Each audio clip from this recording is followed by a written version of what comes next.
je ne suis pas historien, alors s'il y a des historiens dans la salle, hein, je leur demande leur indulgence, hein. Je me suis permis pas mal de liberté, vous allez voir. Je vais essayer de vous emmener dans une croisière un petit peu artistique. On va passer par différents médias. Et pourquoi s'intéresser à l'histoire maritime? Quand on est à Lorient, la mer est pas loin. L'histoire m'a toujours passionné. Surtout, j'ai eu la chance... Il y a déjà les embruns, bientôt le vent, vous entendez. Pourquoi? Parce que j'ai eu la chance, quand j'étais jeune médecin, urgentiste, de croiser Yannick Romieux. Certains le connaissent, on en a peut-être entendu parler. C'était un pharmacien de Groix, passionné par l'histoire maritime. Alors pharmacien plutôt côté pharmacopée, qui a écrit un ouvrage remarquable qui s'appelle « De la Une au mortier ». Et il a fait une conférence à Brest, à la Société française de médecine maritime à laquelle j'avais adhéré, qui s'appelait le médecin de papier. Alors on va en reparler du médecin de papier. Je vous ai amené d'ailleurs des médecins de papier originaux. Et c'était passionnant. Et je ne connaissais pas toute cette histoire, je ne connaissais pas toute cette médecine. Une médecine très particulière, une médecine isolée, et qui est passionnante. Et l'histoire est un éternel recommencement, vous allez voir. C'est-à-dire que tout ce que j'ai appris à travers cette histoire, je le retrouve de temps en temps avec des analogies dans le monde actuel. D'ailleurs, on devrait peut-être plus souvent tenir compte de cela. Ça nous donnerait des leçons pour pouvoir faire de la prévention et avancer un peu plus vite aujourd'hui. Donc voilà un petit peu pourquoi je suis là ce soir. Et donc, pas forcément merci, parce que beaucoup de travail, en fait. Et puis j'ai commencé à récupérer des thèses. On a parlé avec un collègue, un ancien confrère, qui m'a confié d'ailleurs des... C'est un peu pénible. Je ne peux pas faire grand-chose de plus, je suis désolé.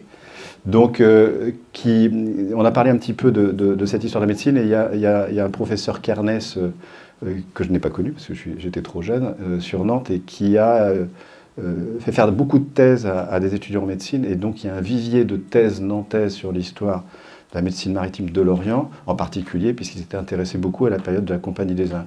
Donc, on récupère une thèse, on trouve une bibliographie, on en récupère une autre. J'ai eu la chance de croiser aussi Philippe Bodenez, qui lui est historien, puisqu'il a fait une thèse d'histoire. Ce n'est pas les thèses de médecine, une thèse d'histoire. Quand on en commande, des fois c'est 10 volumes, nous, 80 pages, c'est vite fait. Et donc, passionné aussi, il fait l'archéologie marine, et donc j'ai pu échanger avec lui, qui m'a fait rencontrer aussi la conservatrice du musée de la Compagnie des Indes. Et c'est infernal, hein, parce qu'une fois qu'on est parti là-dedans, on découvre histoire en histoire, des petites anecdotes, et donc, pas merci, parce que maintenant je suis pris dedans, donc j'ai du mal à lâcher. Et donc j'ai dû faire un tri dans tout ce que je vais vous donner ce soir, et c'était difficile. Donc j'ai essayé de rendre ça un peu récréatif. Beaucoup de liberté, parce que, vous voyez, la Compagnie des Indes, plusieurs compagnies des Indes, et je vais me balader, tiens, ça le Colbert, donc ça tombe bien, de la création jusqu'à la fin de la Compagnie des Indes, et on parlera un petit peu de Marine Royale, parce qu'il y avait aussi cela, il y avait aussi des bateaux de la Marine Royale qui venaient à l'Orient, et puis surtout, nos fameux médecins embarqués pouvaient passer de certains navires à d'autres, avec des intérêts pas forcément importants sur la Marine Royale, mais avec de temps en temps l'obligation d'y monter, parce que déjà à l'époque, on s'entendait bien avec nos amis anglais. On ne réglait pas ça avec le Brexit, mais c'était à coup de boulet, et donc il fallait quand même du monde pour aller réparer les marins à bord, et les chirurgiens étaient bienvenus pour cela. Je vous propose un plan de navigation. Alors quoi? Oui, les rôles d'équipage, hein, qui permettent de récupérer, pour les historiens, même j'ai fait un peu, donc il y a les rôles d'équipage, où on note qui est monté à bord, hein, c'est réglementaire, hein, toujours d'ailleurs, quand on monte sur un bateau, qui est à bord. Donc on peut retrouver les gens qui sont montés à bord. On peut retrouver aussi ce qu'on appelle les registres des arbres et des nippes, c'est-à-dire quand on meurt à bord, eh ben, l'ensemble de ce qu'on avait dans notre malle est inventorié par l'écrivain de bord et revendu pour donner éventuellement à la veuve. Alors de temps en temps, ils faisaient des testaments, ils donnaient des choses entre eux, et donc on voit comment ils étaient équipés et qu'est-ce qu'ils avaient, en particulier ces chirurgiens navigants. Est-ce qu'ils avaient de la pacotille? Est-ce qu'ils avaient des choses à revendre? Est-ce qu'ils étaient riches ou pas riches? Donc grâce à tout ça, on arrive à récupérer les choses. Ce qu'on a peu, merci au docteur Canvet, c'est en fait le journal médical de bord. Parce qu'il y en avait pas mal, hein. C'était obligatoire, on le verra, sauf que l'Orient a été bombardé, il y a beaucoup de documents qui ont disparu, et ces documents-là ont disparu. Donc on arrive à avoir des notions médicales plutôt à travers les journaux de bord des capitaines, puisqu'ils travaillaient, c'était déjà une équipe, hein, le management. Donc à la tête, il y avait un capitaine, mais qui avait besoin aussi de son médecin pour faire avancer le bateau, et pour que la pérégrination se passe bien. Et grâce à tout ça, on arrive à récupérer des éléments assez intéressants. Le plan de navigation que je vous propose. Alors, un peu ce que je fais actuellement avec les marins, puisqu'on s'occupe, il y aura un petit mot sur le B3S à la fin, vous verrez ce que c'est, cette histoire de centre de simulation en santé, ce qu'on y fait à Lorient. Je vous propose un plan de navigation. Avant de partir, il faut se préparer. Déjà maintenant, il faut partir avec une dotation médicale de bord. Il faut avoir aussi, tant qu'à faire, une formation médicale, donc avoir quelques notions. Une fois qu'on part à bord, il y a des éléments qui sont importants et qui influent sur la santé, l'alimentation. L'eau à bord, vous verrez un petit peu comment ça se passe. On travaille beaucoup, les médecins, enfin on essaye en tout cas avec ce qu'on appelle l'épidémiologie. Qu'est-ce qui se passe à bord? Parce qu'en fonction de ce qui se passe à bord, autant être formé à ce qui se passe à bord et avoir les médicaments qui correspondent.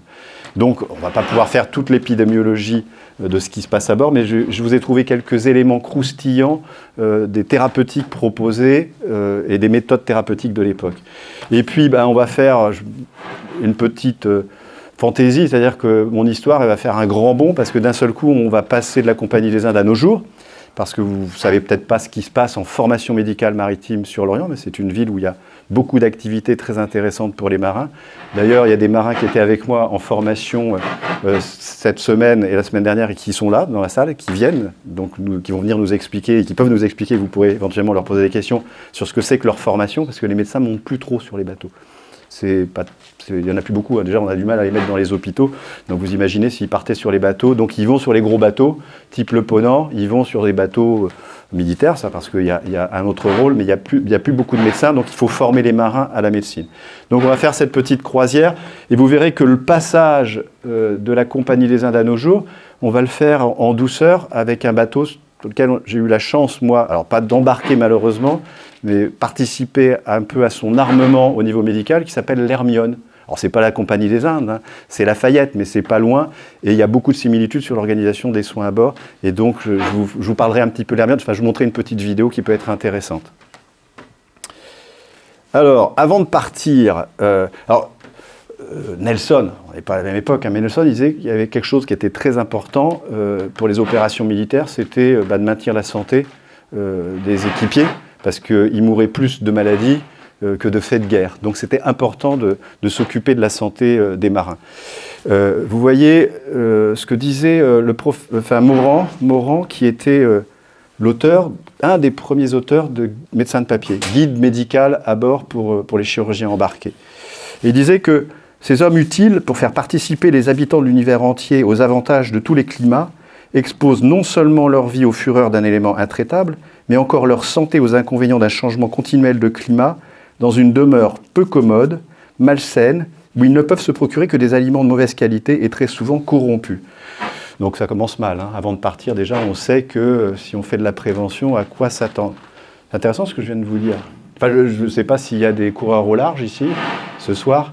Monter dans un bateau en carbone avec beaucoup de bruit, pas dormir seul, manger du lyophilisé. Alors certes, on gagne des courses et c'est sa vie. Je ne suis pas certain que ça soit forcément que du bonheur non plus. Donc, et il rencontre exactement les mêmes problématiques. Une bonne alimentation, une bonne alimentation, de la prévention, essayer de prendre soin de soi pour arriver de l'autre côté de l'océan.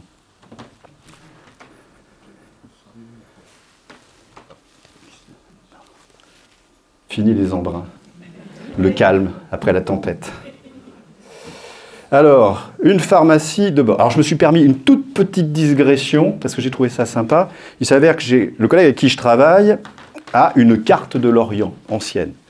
Et donc, il m'a confié cette carte en me disant, tu peux la prendre en photo, je vais vous la montrer. Et j'ai essayé de localiser. Alors, pour avoir des médicaments, il faut aller à la pharmacie. Donc, il y avait une pharmacie à Lorient, tardivement de la Compagnie des Indes, parce qu'au départ, ils importaient les médicaments. Puis, la Compagnie des Indes, c'est un peu du PSPH, c'est public et privé, c'est pour gagner des sous. Les médicaments qu'on importe de l'extérieur, ça coûte cher. Si on pouvait avoir notre propre pharmacie pour contrôler un peu les choses, ça serait pas mal. Donc on a fini par décider ça, un peu tardivement, et on a construit une pharmacie. Et vous voyez la localisation de cette pharmacie sur une carte de l'Orient avec le petit point jaune. D'accord ? Cette pharmacie, a priori, c'est pas moi qui le dis, c'est le ministre de l'époque, qui dit que la pharmacie et ses laboratoires sont existants et sont d'étendue immense. Et figurez-vous que quand on appuie sur un bouton et qu'on va chercher Google Maps, et qu'on agrandit, c'est extraordinaire, non ? Alors on parle de médecine, mais on pourrait parler aussi de géomètre. Vous voyez la superposition quasi exacte des deux images ? Pourtant, à l'époque, il n'y avait pas de satellite. Et figurez-vous que le petit point orange, là, bah, je l'ai localisé actuellement sur l'hôpital. Bah, dis donc, c'est juste à côté de l'hôpital. C'est marrant, hein? Alors, est-ce que c'est pour ça que monsieur le maire de l'époque a voulu absolument que ça s'implante là plutôt qu'à la montagne du Salut? Je ne sais pas, mais effectivement, c'est intéressant de voir que la pharmacie était au même endroit. Et vous voyez que l'hôpital de l'époque, enfin, hein, le dernier hôpital, Hôtel Dieu, vestige encore, hein, vous voyez la chapelle de... Eh ben, c'est juste la cité Allende, c'est juste à côté. Donc cette pharmacie était à cet endroit. Cette pharmacie, vraisemblablement aussi, était dotée de ce qu'on appelle un jardin botanique. Pourquoi? Parce qu'on récupérait les plantes qui venaient de la Compagnie des Indes du voyage, retour de voyage, et ces plantes pouvaient être renvoyées sur Versailles parce que le roi de France aimait bien montrer qu'il avait toutes les plantes possibles et imaginables dans ses serres.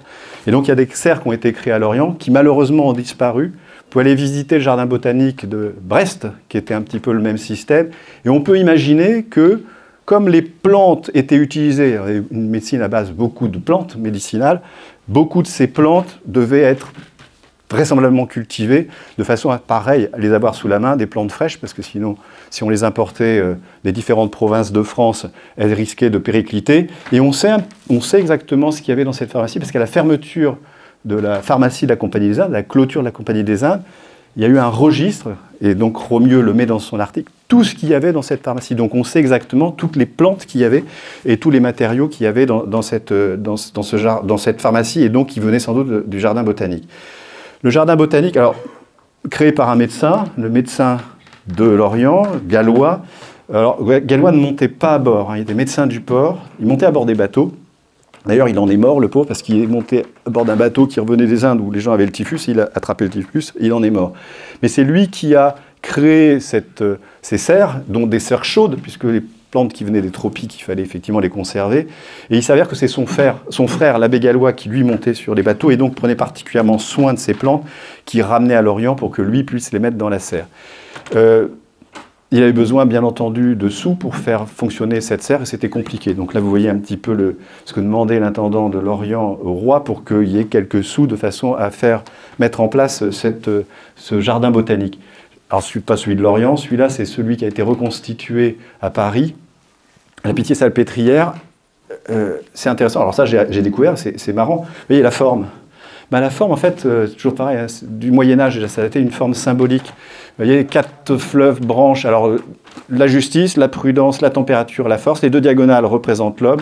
Le rond central symbolise la fontaine de vie. Et ça permet surtout, en organisation botanique, de récupérer, de savoir à peu près où sont les plantes. Il ne faut pas trop se tromper, quoi. Et ça permet de cultiver, vous voyez, des plantes pour les fièvres, les plantes sédatives, les plantes vulnéraires. Alors, on va revoir un petit peu tout ça. Des plantes à utiliser avec prudence, il y en a pas mal hein, qui sont à utiliser avec prudence. Des plantes pour les maux de ventre et des plantes pour les maux des femmes. Donc on peut imaginer, ça c'est mon imagination, que sans doute dans le jardin botanique de Lorient, il y avait ces choses-là. Intéressant aussi, on ramenait des plantes des Indes, on les gardait à Lorient, et on les renvoyait avec d'autres choses. Je ne sais pas si vous voyez ce que je veux dire, il y a des commerces un peu triangulaires. De l'autre côté, aux Antilles, parce que l'arbre à pain, par exemple, c'était intéressant pour pouvoir nourrir les esclaves, et donc on se servait de ces serres chaudes pour faire du transit de certaines espèces. Donc voilà où je vais chercher mes médicaments si je suis chirurgien. Et donc ma pharmacie de bord, elle est composée comme ça. Vous voyez, c'est joli. Hein, alors on n'en trouve plus. Si vous allez au musée de la Compagnie des Indes, vous en aurez un exemplaire, mais un petit. C'est des pièces qui sont assez rares. Donc organisées avec des petits flacons. Oui, il y a beaucoup de plantes. On verra, il y a aussi des huiles, il y a des onguents. Et tout ça est bien organisé, bien étiqueté. Dans des petits flacons en verre ronds avec des supports en bois, parce que bien entendu ça bouge dans le bateau, il ne faut pas que ça se casse, ou des petits flacons carrés. Hein, on peut voir, vous pouvez trouver des fois dans les brocantes des petits flacons carrés, parce que justement c'est plus facile et ça se casse moins. Vous voyez beaucoup de plantes, mais des plantes, bon la rhubarbe, on verra, c'est intéressant ça, mais l'anis vert, le gingembre, les graines de lin, tiens on a un collègue diabétologue sur GHBS, le docteur Schmitt, qui avait fait des travaux sur les graines de lin pour montrer que ça pouvait lutter contre les problèmes de cholestérol et améliorer les maladies cardiovasculaires. Le gingembre, ça vous connaissez peut-être un peu, l'aloès pour la cicatrisation, le benjoin, teinture de benjoin, la lin de roche vif argent pour la cicatrisation. Donc il y a beaucoup de drogues qu'on continue à utiliser au-delà de la phytothérapie. Alors il y a des substances végétales, il y a aussi des substances minérales, animales. L'inventaire de cette pharmacie est un inventaire à l'après-vert. C'est extraordinaire tout ce qu'on pouvait utiliser, dont des petits trucs assez rigolos que j'ai trouvés. On va voir, je vais vous expliquer un petit peu ce que c'est, des yeux d'écrevisse. Alors vous voyez, de la corne de cerf, du sang de dragon. Donc avec tout ça, on mélangeait un peu tout ça, et puis on arrivait à faire soi-disant des médicaments qui soignaient. On verra pas très bien malheureusement. L'Orient avait le monopole pour le safran, pour le mercure, l'ambre gris de Mocha, l'opium du Bengale. Déjà, il y avait on se répartissait un peu les rôles parce qu'il fallait venir l'acheter. Savoir aussi que l'Orient avait une bonne réputation sur le pharmacien, il créait le coffre de marine qu'on allait mettre à bord du bateau. Précieux, hein, tout ça. Donc un coffre de marine, on ne faisait pas n'importe quoi avec, il était confié, il était sous-scellé, il y avait un inventaire. Il était hors de question de revendre les médicaments en cours de route et de ramener un coffre vide. Hein. Il fallait justifier de ce qu'on utilisait. Et donc ces coffres de marine avaient bonne réputation, au point qu'à Brest, on se disait c'est mieux d'aller chercher nos coffres de marine sur l'Orient. Donc on faisait déjà de la qualité à l'Orient, des fois mieux que dans les CHU, vous voyez. Hein. Donc tout est possible. Alors, les yeux d'écrevisse, qu'est-ce que c'est que ce truc-là? Alors c'est pas les yeux de l'écrevisse, c'est en fait une petite classification qui se retrouve derrière la position de l'estomac. Alors ça ressemble un petit peu, c'est rond, ça ressemble un petit peu à des yeux. Et donc on agrégeait tout ça, on le pilait, et puis on faisait des petits troquistes. Donc vous voyez les petites pastilles Valda, un petit peu, c'est ça, les troquistes, hein, on mettait ça dans une petite boîte, et on mangeait ça. Alors a priori, hein, ce qui est indiqué dans l'indication, il n'y avait pas les notices à l'époque, mais ce que j'ai retrouvé dans les écrits, c'est bon pour les douleurs digestives, c'est bon pour les hémorragies et les vomissements. Il y a d'autres trucs, hein, le baume du père tranquille, je ne sais pas, je n'ai pas essayé. Pour les rhumatismes, 5 crapauds vivants bouillis dans de l'huile ajoutée à des feuilles fraîches. Pourquoi pas? Je ne sais pas si c'est remboursé par la sécurité sociale. Alors, un médicament extraordinaire. Et alors là, je suis sûr que notre caisse primaire d'assurance maladie serait ravie. Et j'ai même trouvé un témoin de l'époque qui va vous en parler, normalement, si tout marche bien, j'espère. Et bien sûr... Faites avec toutes les matières, la térébenthine, le miel et le vin acceptés, une poudre fine composée. C'est la poudre thériacale. Liquéfiez la térébenthine à une douce chaleur. Ajoutez-y assez de poudre pour la diviser. Délayez ce premier mélange avec du miel fondu et chaud. Ajoutez peu à peu le reste de poudre et quantité suffisante de vin d'Espagne pour avoir une pâte molle. On en prendra bien, hein. L'opium, du vin, du miel. D'ailleurs, ils aimaient bien, hein. Depuis l'Antiquité, hein, ça existait ça. Alors, ça coûtait cher, hein. 64 constituants, ça se fait pas en 5 minutes, mais sans doute déjà des addictions, hein. Tu peux me donner un petit peu de thériaque? Alors, l'avantage de ce truc-là, c'est que... Alors, j'ai regardé, hein, les indications sur la notice. Alors, ça soigne l'apoplexie, l'épilepsie, la léthargie, la diarrhée, la dysenterie, la fièvre courte, la petite vérole, la rougeole, la peste, la rage, les morsures d'animaux venimeux, les poissons, les morsures de poissons, la passion hystérique, l'ictère. Extraordinaire. Un médicament. Et puis même nous, pour nos études, hein, le Vidal, une drogue, tu donnes ça à tout le monde, pratique, hein, la consultation, elle va vite. Hein. Alors là, on peut en voir 200 à l'heure, hein, pas de problème. Donc la thériaque existait aussi à bord de ces bateaux. Autre chose, j'ai des médicaments, la même chose avec nos coureurs là. Il faut des médicaments, il faut aussi du matériel. Des bandages, charpies, des charpies. Les charpies, c'est quoi? C'est les linges un peu élimés qui permet de mettre on met dans les plaies, hein, c'est comme des compresses un petit peu, de façon à faire les laisser suinter. On retire au fur et à mesure de la cicatrisation. Et on a un médecin de l'Orient de l'époque, Jean-Baptiste Bernard, qui a fait un recueil sur l'art des bandages. Donc vous avez quelques extraits de très bonne qualité aussi. Alors je vous ai mis un petit mot là, comme jusqu'à présent il s'est commis beaucoup d'abus sur ce qui regarde la fourniture de vieux linge, tant de la part des adjudicataires que de celle des chirurgiens majors des vaisseaux qui les reçoivent, le sieur du Ressaut, apothicaire en ce port, sera désormais chargé de cet article. C'est quoi cette affaire? J'ai un pharmacien central, en gros, qui distribue les médicaments. Il y a des chirurgiens majors qui reviennent de la compagnie, qui vont chercher de la charpie chez les gens, et qui se permettent de faire du trafic et la revendre entre eux. Donc, hégémonie, hein, moi, pharmacien, la compagnie, elle veut tout contrôler, donc on interdit ça. Donc il y avait déjà ce besoin de contrôler un petit peu tout. On pourrait en reparler sur les hôpitaux, c'était un peu la même chose. Donc ça va encore, ça vous fait pas trop peur? Non? Les crapauds bouillent un peu quand même. Et ça? Oula! Déjà on le sent mal là. Hein. On a envie de se sauver. Hein. Bah oui, la grande scie, vous voyez bien à quoi ça sert. La lame courbe, nos tire-balles, bah oui, de temps en temps, comme je vous dis, on jouait pas au ballon, à la balle avec les Anglais, mais au boulet, et effectivement, on se tirait dessus. Les cautères, alors plus trop, hein, ça va plus vite, hein, mais la cautérisation, c'était pas terrible. Hein. Il y a Ambroise Paré qui avait dit, en plus ils étaient blessés, en plus ils étaient brûlés, donc on les arrangeait pas. C'est mieux de faire des ligatures, mais ça va plus vite, hein, quand on en a plusieurs, là. Quand il y a la boucherie, comme il y a eu la bataille des cardinaux, c'est vrai que pour essayer de faire en sorte que ça saigne plus, c'était pratique. Un davier, on arrache quelques dents, bec de corbin pour enlever les corps étrangers, les scalpels, les bistouris, les lancettes alors, qui permettent de couper effectivement les abcès, qui permettent de faire les saignées, un trocard, un poussoir pour pousser les trucs en dehors et des aiguilles à suture. Donc on voit que tout ça, c'est pas terrible. J'ai Dr Canvet là, qui m'a ramené...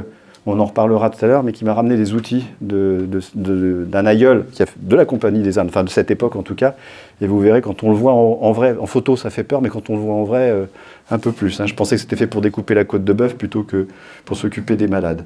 Mais je vous montrerai après. Alors ça c'est la première boîte. Hein. Vous êtes prêts? Il y en a une deuxième. Oula! Alors ça c'est un peu plus chaud, hein. Pour faire des trous dans la tête.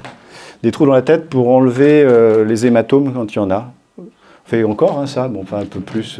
Là à l'époque il n'y avait pas de scanner, hein, donc on dit tiens il ne bouge pas l'œil là, il ne bouge pas là, ça doit être là. Goup, fait un trou, vous avez vu la taille du trou, il ne fallait pas se louper, hein, parce qu'on ne pouvait pas en faire plusieurs, sinon. Il a survécu, alors il est mort là, hein, je vous rassure, hein, mais vous avez vu, il a survécu quand même parce qu'il y a une calcification autour du trou de trépan. Alors peut-être qu'il n'en avait pas besoin, on a fait un trou chez un gars qui finalement a fait une épilepsie et qui n'avait pas du tout d'hématome, mais. On n'est pas allé trop loin, heureusement, donc on lui a laissé quand même le cerveau, mais voilà, il y avait ça, hein, donc pas d'anesthésie à l'époque. Donc c'était un petit peu chaud. Donc j'ai mes médicaments, j'ai ma boîte à outils, je suis chirurgien et on verra, je suis chirurgien, je ne suis pas médecin, je suis chirurgien navigant, on verra la différence. Donc c'est bien d'avoir ce qu'on appelle le médecin de papier. C'est quoi le médecin de papier? On les a toujours, les médecins de papier. Des maladies, je les écris, les symptômes, et comment je peux les soigner. Et alors, je ne sais pas si vous voyez, et ça marche toujours ça. Là, les stagiaires que j'ai eus, hein, les maladies internes, les maladies externes. Externes, ça se voit, hein, le bouton, la fracture, il n'y a pas besoin d'avoir fait 12 ans d'études de médecine pour voir que le gars il s'est cassé le bras, hein, et qu'il a l'os qui sort, on sait que c'est une fracture ouverte. Par contre, interne, c'est un peu plus compliqué. Et vous voyez, il y a le scorbut, il y a les rhumatismes, il y a les coups de soleil, il y a le mal de mer, bien entendu, les fièvres putrides, les fièvres malignes. Et donc, tout ça est regroupé, c'est ça, voilà. C'est celui-là, le médecin de papier. Avec ça, je sais soigner tout le monde, plus la thériaque. Pourtant, ils avaient pas mal d'études de médecine quand même, hein. Ils avaient pas mal d'années d'études obligatoires quand même. Donc voilà, on a tout ça. Maintenant, il faut trouver l'homme qui va s'occuper des malades. Et qui est-il cet homme qu'on appelle le chirurgien navigant? Alors, le chirurgien navigant, c'est un chirurgien barbier, initialement. Bah ouais, il coupe les cheveux, il coupe la barbe, il y a des trucs qui coupent. Bien pour faire des saignées, ça coupe. Pour ouvrir les abcès, ça coupe. Donc, ce chirurgien barbier, souvent, peut être amené à faire des saignées, peut être amené à couper des abcès, et avec de l'instruction, un compagnonnage dans le port, commence à connaître des petites choses de la médecine, en tout cas de la chirurgie, de tout ce qui est les maladies plutôt externes. Et du coup, on peut lui proposer un embarquement.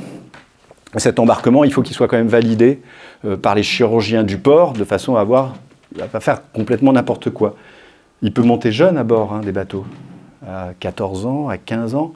Alors, de temps en temps, c'est des fils d'eux, ça existe encore, hein, les fils de docteurs qui sont docteurs et leurs enfants seront docteurs. S'il monte sur les bateaux, il peut récupérer des certificats, comme quoi il a été apte, comme quoi il n'a pas fait n'importe quoi, qu'il ne passait pas ses escales au bar, qu'il s'occupait bien de tout le monde. Et il avait des certificats qui lui permettaient de monter en grade et de remonter sur des bateaux. Mais ce petit pécule, quand je pars sur un bateau avec une sole qui n'était pas énorme, me permet quand même éventuellement d'aller passer ce qu'on appelle la légère expérience, donc à l'Académie de médecine, de chirurgie, pardon, puisqu'il s'agit d'un chirurgien, de façon à être reconnu par l'Académie de chirurgie. Je peux être apprenti, deuxième chirurgien, premier chirurgien, consécration, chirurgien major. C'est ce qu'ils cherchaient un peu tous, hein, parce qu'ils avaient compris que monter sur les bateaux, c'était compliqué. Quand je suis chirurgien-major, après, je peux m'installer en ville. C'est un peu plus tranquille. Et puis, je peux soigner les gens. Je suis un peu plus courageux. Je peux passer la grande expérience reconnue par l'Académie de chirurgiens, avec déjà, vous voyez, des choses intéressantes. Alors, quand on est fils 2, on peut passer plutôt 22 ans. Quand on n'est pas fils 2, c'est 24 ans. Et on fait de l'ostéologie, de l'anatomie, des opérations, des bandages devant un jury, hein, et des saignées, de façon à prouver qu'on est apte à. Et puis, il y a les médecins. Les médecins, c'est à côté. Les médecins, vous connaissez les médecins Molière, saignées, clistère. Ils ne touchaient pas les malades, eux, hein. Ouais, on peut attraper des maladies si on les touche. Ils avaient déjà une notion de la contamination, donc ils proposaient aux chirurgiens barbiers d'aller effectivement faire les saignées, d'aller faire les emplantes, mais eux, c'était toujours un peu la théorie, essentiellement de la théorie. Théorie un peu ancienne, les humeurs. Donc c'est un problème d'humeur. Donc on va le saigner, enlever les humeurs, on va le purger. Donc on va faire passer les humeurs par derrière, on va le faire vomir. C'est bien pour quelqu'un qui est déshydraté, qui a une fièvre, qui est déjà un peu fatigué, on va le saigner, on lui fait avoir la diarrhée et en plus on le fait vomir. Et qu'est-ce qui s'est passé? C'était un peu compliqué parce que avoir vraiment une qualité d'enseignement global un peu uniforme, c'était difficile puisqu'il y a la faculté de médecine, il y a l'académie de chirurgie, ils ne se parlent pas trop entre eux, hein, déjà à l'époque, hein, chirurgien-médecin, souvent il y avait un petit décalage, et quand même on a besoin d'avoir de la qualité à bord des navires, en particulier des navires militaires. Donc le fameux Jean Cochon-Dupuy se dit ouais, c'est compliqué, on va créer notre école pour la chirurgie navale, donc on crée notre école, et puis on va se donner un programme. Et le programme était essentiellement pareil, hein, sur l'ostéologie, l'anatomie, l'opération. Intéressant parce qu'il y avait un hôpital à côté, puis il y avait un bagne aussi, donc ça permettait de temps en temps d'aller faire des expériences. Et on travaillait beaucoup sur tout ce qui était l'anatomie. Les panneaux que vous voyez là, panneaux de névrologie, d'artériologie, c'est au musée. Au musée de la première école de médecine chirurgicale navale. Et vous voyez, c'est extraordinaire, hein. L'artériologie, c'est simplement une injection des vaisseaux et on voit toute la circulation. Donc ça leur permettait d'apprendre tout ça avec une certaine uniformité. Et donc ça permettait d'améliorer globalement le niveau médical de ces chirurgiens qui étaient très pratiques et qui connaissaient un petit peu moins les médecins de médecine. Connaissaient-ils la médecine? On peut se poser la question, hein. C'était compliqué, hein. Toutes les maladies qu'on connaît et qui demandent beaucoup d'études, c'est plus les maladies internes finalement. On tâtonnait, on ne savait pas trop. L'Orient a attiré beaucoup de monde pour être chirurgien, pour monter sur les bateaux, du monde entier, excusez-moi, de la France. Hein. Il y avait certes des Bretons en majorité, mais il y avait des gens qui venaient de Marseille, il y avait des gens qui venaient de Paris pour être chirurgien navigant. On avait, donc, du coup, on faisait preuve un petit peu de par où on était passé, de nos qualités et compétences. Et là, on a un certificat de compétence d'un aïeul du docteur Canvet qui prouve qu'effectivement, dans mon portefeuille, j'ai tous les stages, hein, comme le carnet de stage de l'interne ou de l'externe. Quand je dois être embarqué ou que je dois aller dans une structure sanitaire, je peux prouver qu'effectivement, j'ai rendu service tant de temps à tel endroit et ça obère de mes compétences et du coup, je peux à un moment espérer devenir chirurgien-major. La compagnie, d'ailleurs, embêté sur le niveau de ces chirurgiens, essaye aussi, alors autant il y a effectivement l'école de Rochefort qui est arrivée un petit peu tardivement, mais la compagnie a fait un peu d'ordre dans tout ça et proposait de demander à ce que tous ces chirurgiens qui montaient sur les bateaux aient quand même une formation et quand même des obligations de remplir des journaux de bord. Ils doivent donner la définition, connaître et savoir donner la définition des maladies, savoir en quoi elles diffèrent de celles qui en approchent, ce qu'on appelle le diagnostic différentiel aussi chez nous. Quelles sont les causes qui peuvent les produire, les signes qui la font connaître et les façons de guérir. Dommage que ces documents ont disparu. Très intéressant ça. L'obligation d'écrire et de décrire ce que je vois et comment je peux le soigner. À une époque où on n'a pas encore la médecine par la preuve, mais on a encore la médecine hippocratique avec les humeurs. Donc on a des descriptions extraordinaires de maladies qui fait que la France, par ses colonies, par ses voyages, a été très bonne en médecine tropicale et reste. Hein, on a des DU de médecine tropicale qui sortent de toutes ces descriptions de maladies. Je vous en montrerai une tout à l'heure sur le scorbut, c'est assez extraordinaire. Ces chirurgiens, 3000, le nombre de chirurgiens à l'orienté sur la période des compagnies, 125 000 le nombre d'embarquements pour la marine de commerce, Et ça, c'est le nombre de chirurgiens global de 1620 à 1790. 4% le seront de métier, c'est-à-dire qu'ils restent à bord.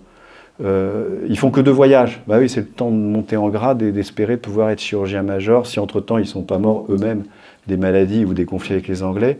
Et souvent, le but, c'est de s'installer après en ville ou en campagne. Et là, vous voyez un chirurgien de campagne qui est en train de pratiquer vraisemblablement ce qu'on fait. On peut faire des saignées au bras, mais on peut faire aussi des saignées aux pieds. Vous voyez les QL en dessous en étain pour récupérer le sang. Donc ça, il savait bien faire. Intéressant, l'Orient du temps de la Compagnie des Indes, alors l'enclos, il y a des zones qui sont quand même un peu urbanisées, le reste c'est un peu la misère quand même, ce qui permet aussi de temps en temps d'avoir des candidats matelots pour monter sur les bateaux, hein. On est nourri, on est logé, certes il y a des risques, mais dans les temps de misère c'est intéressant d'être à bord. Et ces chirurgiens quand ils ont fini, ils vont s'installer pas trop loin. Et finalement, grâce à ce pool de chirurgiens de marine, le littoral n'était pas si mal équipé en chirurgiens qui, au fur et à mesure du temps, parce que la médecine chirurgicale et la médecine vont se rejoindre, amener des compétences sur le littoral ou un peu à l'intérieur des terres. Donc finalement, on n'était pas si mal doté que ça, parce qu'une fois qu'ils rentraient, même entre 2 campagnes, ils pouvaient soigner les gens chez eux. La vie à bord. Donc la vie à bord était un petit peu compliquée, vous allez le voir, parce que l'alimentation n'était pas extraordinaire. Le premier rôle du chirurgien, on est déjà sur la prévention, c'est de la logique, ce qu'on fait avec nos coureurs au large, hein, bonne alimentation, bon sommeil, peut-être que tu gagneras ta course, mauvaise alimentation, mauvais sommeil, ça va pas être terrible. Donc le chirurgien, le capitaine, ils ont pour mission de contrôler effectivement l'alimentation du bord, les rations. Les rations, elles sont édictées. Hein. À un moment, Colbert a dit, voilà ce que c'est que la ration du marin, voilà ce qu'il faut pour le marin. Des hardes et des nippes, les gars, ils sont récupérés dans les bars quand ils sont sous pour les faire monter. C'est plus sur la Royale, ça. De force sur les bateaux, il faut qu'ils aient des vêtements, il faut qu'ils aient des souliers. Donc, le chirurgien était censé récupérer ces éléments-là pour s'occuper un petit peu du marin, pour que, c'est bien de partir, il faut pouvoir revenir. Donc, il faut qu'il y en ait suffisamment pour pouvoir continuer à faire manœuvrer le bateau, ce qui n'était pas toujours le cas. Hein. Ça peut être compliqué. Il y a des bateaux qui sont arrivés à l'Orient, qui se sont échoués parce que, incapables de revenir au port, il fallait les chercher pour les ramener et les mettre à quai pour pouvoir vider les marchandises. J'ai trouvé alors souvent c'est l'écrivain, il y avait un écrivain à bord, ça permet de mettre à jour les registres, hein. Ça permet aussi, ce que j'ai dit, hein, quand on fait les hardes et les nippes, de regarder un petit peu ce qui se passe et faire la comptabilité. Et puis, on s'ennuie des fois un petit peu à bord, et donc ils écrivaient. Et donc là, il y a Chaland qui apporte un témoignage de premier aliment. Hein, on meurt de soif avant de mourir de faim. Qu'est-ce que c'est que l'eau à bord? Donc j'espère qu'on va bien l'entendre. Un survivant. L'eau des rivières est enfermée dans de grandes futailles, arrimées à fond de cale. Au bout de 2 mois de navigation entre les tropiques, cette eau devient rousse et tellement puante qu'il faut se bouffer le nez. L'eau se clarifie spontanément, devient très fade au goût et reste dans cet état pendant environ 3 semaines. La rousseur reprend ensuite, moins forte que la première fois, en même temps que se développent des vers blancs, grisâtres, de la grosseur d'une paille. Ces vers meurt dans l'eau qui prend l'aspect louche de petit lait.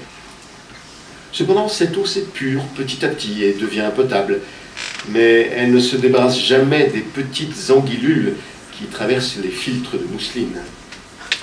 Les marins appellent ces transformations les 3 stades des maladies de l'eau. On n'a pas envie d'en boire. Hein. Ou on risque d'être malade. Hein. On verra d'ailleurs. Donc oui, problématique de la conservation de l'eau. C'était dans des barriques, ça servait aussi pour le lait, parce qu'on aurait pu le mettre dans des récipients en verre, mais c'est trop compliqué.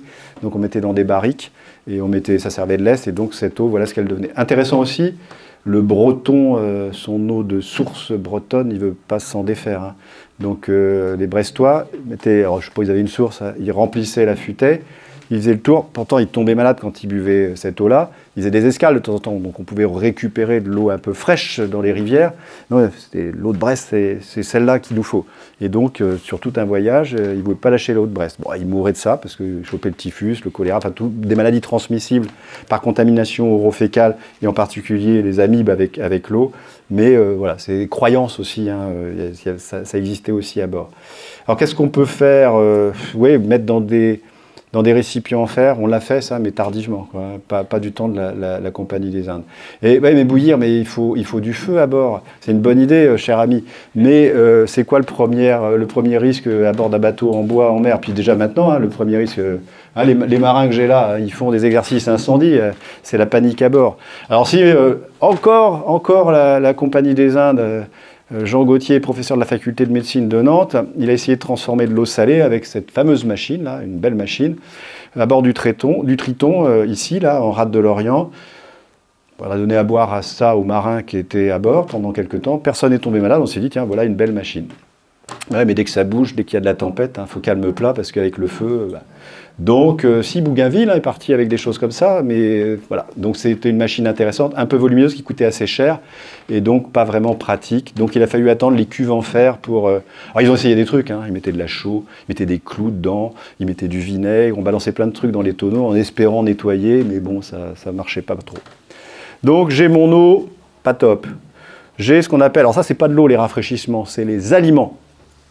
J'ai pas de congélateur, j'ai pas de frigo, donc alors on va prendre la morue séchée, on va prendre de la viande séchée, du bœuf séché, puis de temps en temps c'est bien d'emmener aussi un peu des aliments frais, on les met sur pied quoi.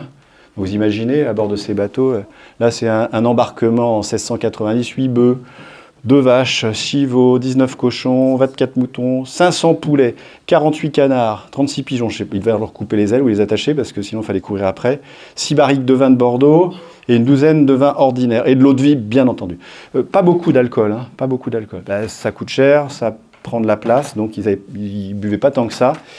Alors j'ai appris que le canard a plus le pied marin que le poulet.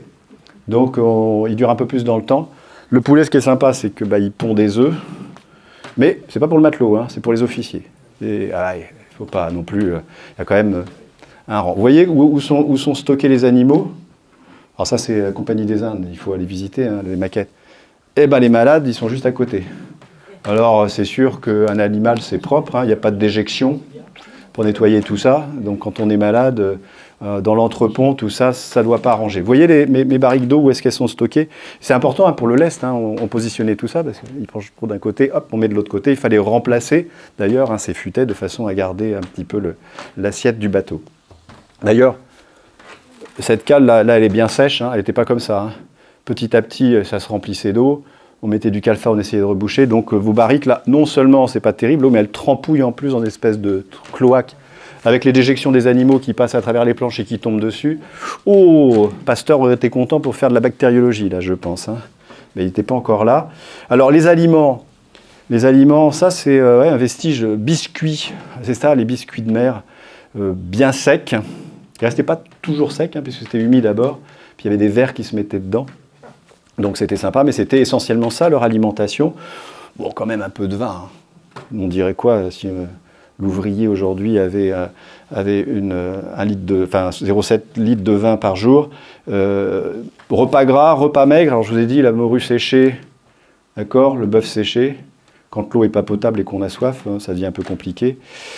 Il ne mourait pas de faim. Mais il n'y avait pas beaucoup de vitamines dedans, dont une certaine vitamine dont on parlera tout à l'heure, qui était la vitamine C. Alors comme c'était plein de verre au bout d'un moment, il s'est stocké dans la cale. Je dis, il y a de l'eau qui monte, il n'y a pas de pompe à eau suffisamment efficace. Donc les biscuits sont humides, il y a des vers qui se mettent dedans. Donc ils essayaient de manger leur gâteau dans la pénombre pour ne pas voir trop ce qu'il y avait dedans. Alors il y avait des protéines, hein, les vers, hein, c'est pas mal. Hein. Donc, conserves, oui, on va essayer les conserves, ça serait pas mal, mais on ne savait pas encore hein, stériliser. Donc ils essayaient des trucs et les bagnards, les galériens, c'était dur pour eux parce qu'on leur faisait manger les conserves et puis ils mouraient, quoi. Donc on s'est aperçu que s'ils mouraient, c'était pas la peine, quoi. Il y avait un problème. Donc on n'a pas trouvé encore les conserves à l'époque efficaces. Alors, la vie à bord. Il y avait déjà une hiérarchie. Où est-ce qu'il se situe mon médecin? Alors, chirurgien barbier au départ, comme un matelot, hein, comme les autres. Et puis après, il grimpe dans les grades. Vous savez pourquoi le chirurgien, il a de plus en plus de considération? Parce qu'il y a un chirurgien qui a eu la bonne idée, alors que Louis XIV avait une fistule, qu'aucun docteur ne savait soigner, de mettre dedans un bistouri, de coniser sa fistule, et qui a fini par cicatriser. Et donc Louis XIV s'est dit, tiens, finalement par rapport à tous les charlots là, que j'ai, qui me mettent des trucs, qui me mettent des clistères, qui me font des saignées, lui m'a guéri. Donc il a créé la première académie royale de chirurgie. Hop, ils ont grimpé d'un cran. Et donc, considération, et puis aussi considération pratique sans doute des capitaines, et effective. Ils montent à bord, ils observent, ils agissent, il y a des effets, en particulier sur toutes les maladies externes, donc ce sont des gens qui commencent à avoir de la considération. Donc petit à petit, ils mangent avec les matelots, ils dorment avec les matelots, et ils ont le droit de regarder un petit peu l'arrière du bateau. Vous voyez, là, les officiers sont en train de se taper un gueuleton, et la solde monte avec, donc c'est pas mal pour eux. Maintenant, il y a, la vie est rude, hein. Les matelots, ils mangent dans un plat où ils partagent à 7. Vraisemblablement, les plus anciens ont le droit de positionner leur hamac comme il faut, mais ils dorment éventuellement entre les canons, avec les animaux, avec toutes les marchandises aller, mais il faut revenir à plein, donc toutes les marchandises retour aussi, donc il n'y a pas beaucoup de place. Donc une hiérarchie qui existe et qu'il faut maintenir, et donc, comme toujours, dans ces cas-là, la coercition, hein, on aime bien ça, donc on va donner des peines, alors pas trop dans la Compagnie des Indes, hein, dans la Royale, oui, mais quand même de temps en temps pour l'exemple, et donc la cale, alors ça c'est des planches de Bourgeon, très intéressantes ces planches-là de BD, puisqu'il s'est inspiré des articles de Baudrillot, et surtout une très bonne bibliographie. Donc on mettait le marin au bout de la vergue, et alors la petite cale, on le fait tomber, paf, alors il est lesté, hein, et on l'arrête juste au moment où il percute l'eau, ça casse un peu les os, il est à moitié vivant. La grande cale, c'est les copains qui doivent tirer sur le bout pour le faire ressortir de l'autre côté. T'as à mettre de la vaseline pour pas que ça accroche en bas, hein. Donc, sauf s'il est un champion d'apnée, mais c'était rare à cette époque, donc souvent il mourait noyé. La bouline, alors ça c'est assez sympa, le capitaine ordonne, on met l'équipage en rang, et le gars passe au milieu, et chacun a une petite garcette avec des petits nœuds. Le gars est torse nu et on le fouette. Et c'est le capitaine qui décide le nombre d'allers-retours. Très sympa ça pour le chirurgien, parce que quand il est noyé, il n'y a pas grand-chose à faire, mais quand le gars il revient à moitié cassé, ou qu'il est lacéré effectivement avec la bouline, il faut réparer, il faut faire, parce que voilà, il faut soigner. Il reste chirurgien malgré tout, il n'a pas de parti pris, il est là pour soigner tout le monde, même celui qui a subi la discipline de bord. Ce chirurgien de bord, comme je l'ai dit, alors il a été reconnu par Louis XIV, hein, l'Académie royale arrive, l'Académie de chirurgie royale est créée, et de par ses voyages aussi, il observe. Alors il est botaniste, hein, il est philosophe hein, aussi, il est ethnologue, donc il collige ça dans des ouvrages. Alors Compagnie des Indes, on n'a pas grand-chose, mais Roblet par exemple, hein, sur le bateau solide, quand ils sont allés à la découverte en particulier des marquises, les écrits sont fabuleux, où il décrit effectivement tout ce qui se passe à bord. On rencontre, alors ça c'est pas un chirurgien qui l'a dessiné, c'est un capitaine, mais on rencontre des bêtes bizarres, hein, des dauphins, des requins, on les dessine, on s'y intéresse.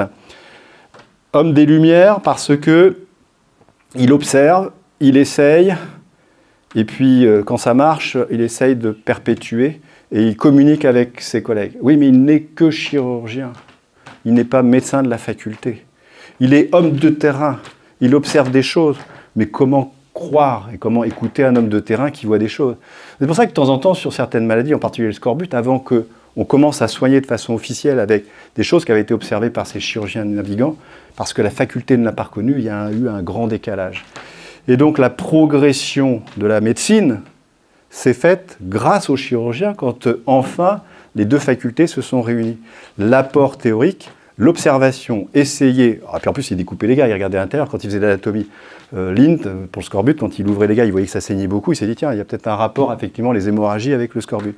Donc ces chirurgiens ont fait avancer la médecine avec cette notion d'observation, d'application, et maintenant c'est un peu la différence, hein, c'est que c'est les médecins qui expliquent aux chirurgiens, parce que ici, Ils disent, bah, je sais pas, il va pas bien, qu'est-ce que tu peux faire, toi? Donc, on est reparti dans l'autre sens, c'est dommage. C'est pour ça qu'il faut se parler et communiquer. J'exagère un peu, il n'y a pas de chirurgien dans la salle? Non, c'est bon, je peux y aller. L'épidémiologie, donc j'ai mon chirurgien, j'ai ma trousse à outils, j'ai mes médicaments, je vois à peu près comment ça se passe, je sais où me situer dans le bateau. Voilà. Qu'est-ce que je vais devoir soigner? C'est quoi le plus grand risque à bord d'un bateau? Noyade, vous êtes d'accord? C'est l'élément le plus dangereux pour l'homme, l'eau. Je vous mets en plein milieu de désert, vous allez survivre au moins 48 heures plus, en haut de l'Himalaya avec l'oxygène un petit peu moins, mais vous allez survivre quand même. Je vous lâche en hélicoptère là au large de Groix, 1 heure après vous êtes noyé. Donc on sait bien qu'on n'est pas des poissons, c'est pas un milieu naturel pour nous, donc il ne faut pas tomber dans l'eau. Bah, vous allez voir, parce que je vais vous montrer les techniques thérapeutiques de l'époque, j'ai des doutes. Alors, effectivement, la noyade, c'est quelque chose qui existe. Les bateaux, ils font naufrage. De temps en temps, les marins, ils tombent aussi dans l'eau. Là, vous voyez, l'Hermione, on dit, une main pour le bateau, une main pour l'homme. Les médecins légistes, quand ils retrouvent les noyés, souvent, ils ont la braguette ouverte.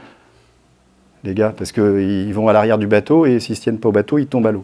Ben là, c'est l'Hermione. Vous voyez, à l'avant, c'est là où sont les WC. Donc, il faut se tenir à l'avant du bateau. S'il y a de la tempête, hop, on peut passer par-dessus bord. Il y a des... Alors, c'est écrit dans les journaux de bord. Il est allé, pas aux toilettes, c'est écrit avec beaucoup de poésie, et il est tombé à l'eau. Récupérer un gars sur ses bateaux, mettre une chaloupe à l'eau et récupérer... Ah, ils essayaient, bien entendu, c'était vain. Alors, on balançait à l'eau tout ce qu'on pouvait, des caisses flottantes, en espérant qu'ils puissent s'y accrocher, et malheureusement, non, ça ne se passait pas. Donc, pas mal de naufrages, et donc des noyés. Naufrage, naufrage pas loin, d'ici. Ça, c'est intéressant. Prince de Comté qui revient chargé d'épices, chargé d'or surtout.